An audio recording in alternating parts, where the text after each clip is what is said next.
Assalamualaikum warahmatullahi wabarakatuh. Selamat pagi, salam sejahtera untuk kita semua, saudara-saudara sekalian. Tak terasa 2024 sebentar lagi akan menghampiri kita. 2024 adalah waktu yang sangat berharga bagi bangsa Indonesia karena di momentum 2024 besok akan ada perhelatan besar, yakni pemilu serentak, pemilu legislatif dan pemilu presiden, dilanjutkan dengan pemilu kepala daerah yang ada di Indonesia.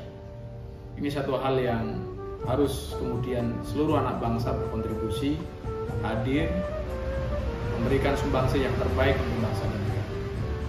Nah, saudara-saudara yang punya kesempatan maju di 2024, baik sebagai anggota legislatif di tingkatan RI, provinsi maupun kabupaten, harus mengukur dengan gitu dan cermat agar ketika maju sebagai anggota legislatif, ketika bertarung sebagai anggota legislatif, pertarungan Anda tidak sia-sia, pertarungan saudara tidak sia-sia. Maka harus ada kunci strategi yang jitu di dalam bagaimana kita mengelola dan memanage pertempuran kita agar suara kita maksimal dan kita menjadi pemenang yang kemudian bisa mewakili, menjadi aspirator dari masyarakat yang ada di sekitar kita.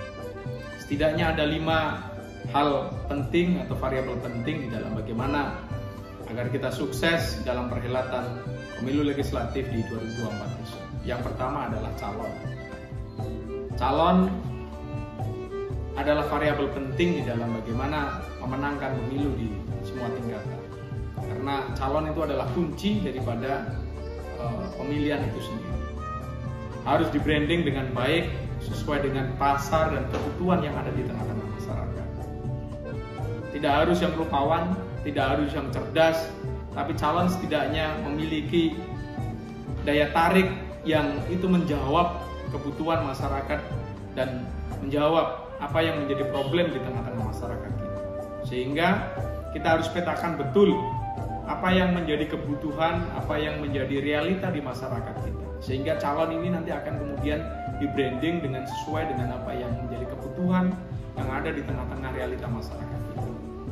Kemudian variabel yang kedua adalah resource atau sumber daya yang kita miliki.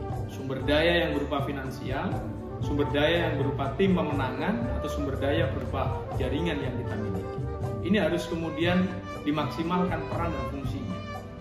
Sehingga sumber daya ini menjadi salah satu penopang pendukung utama di dalam bagaimana mencapai tujuan agar kita menang di 2024 sebagai calon anggota legislatif.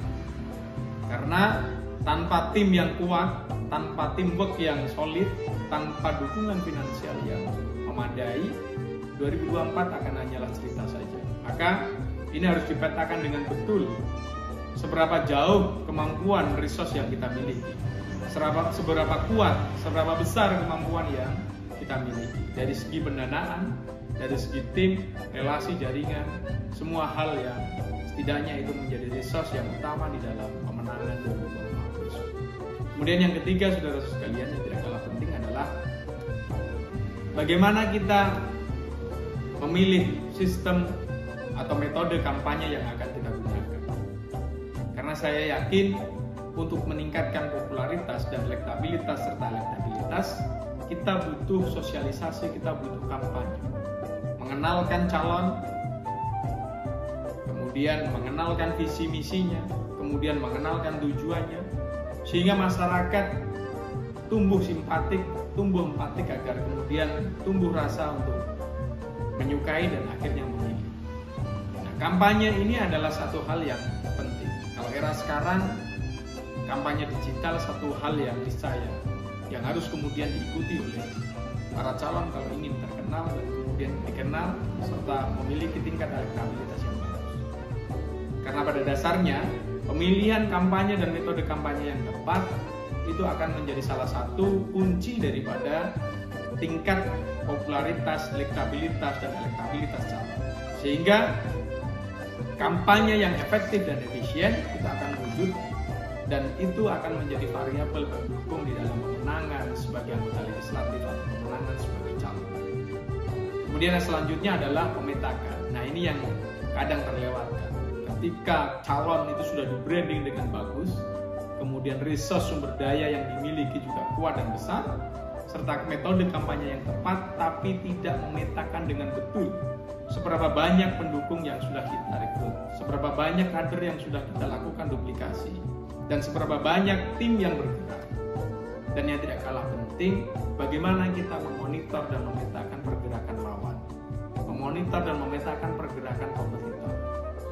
Karena itu akan menjadi salah satu variabel penting ketika kita sudah tahu peta dan memetakan terhadap kekuatan kita. Sehingga apa? Pergerakan dan strategi yang kita lakukan adalah strategi yang efektif. Karena kita tahu dan hafal dengan peta yang kita miliki. Dan yang tidak kalah penting, petakan medan pertempuran kita.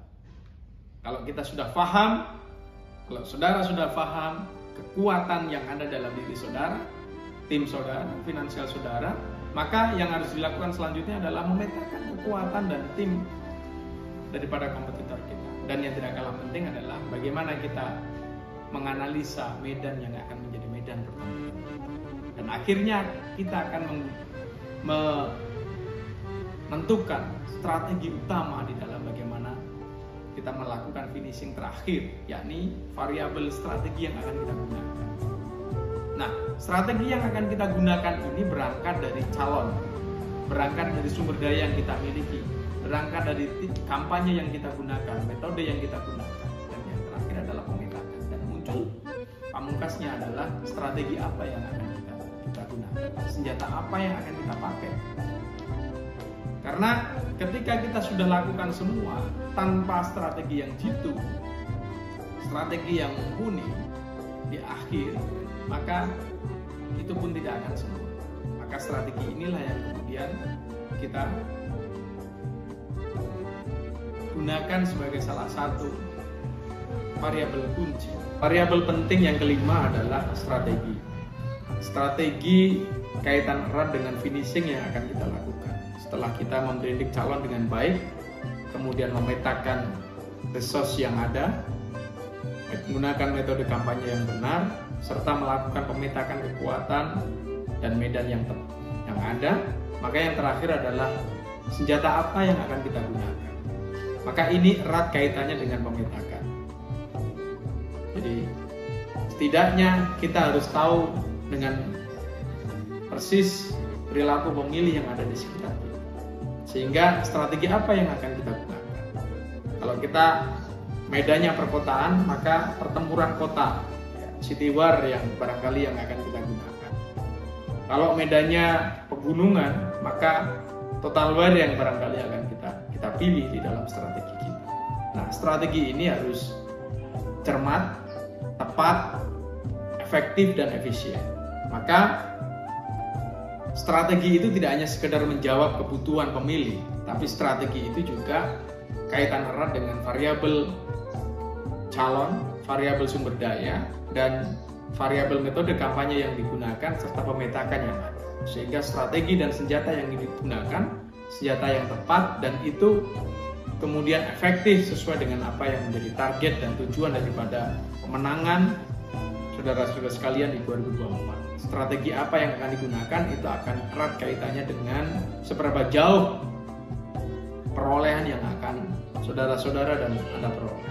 Karena penting di dalam pertempuran di 2024, strategi ini harus sesuai, tepat, dan efektif serta efisien. Barangkali itu saudara-saudara sekalian yang bisa kami sampaikan, mudah-mudahan bermanfaat untuk saudara-saudara sekalian yang punya niatan mengabdi dan berbakti kepada negara melalui pemilu legislatif 2024. Mantapkan niat saudara, mantapkan niat saudara, mantapkan niat saudara sekali lagi, dan yakinlah bahwa perjuangan di dalam politik adalah jalan yang mulia.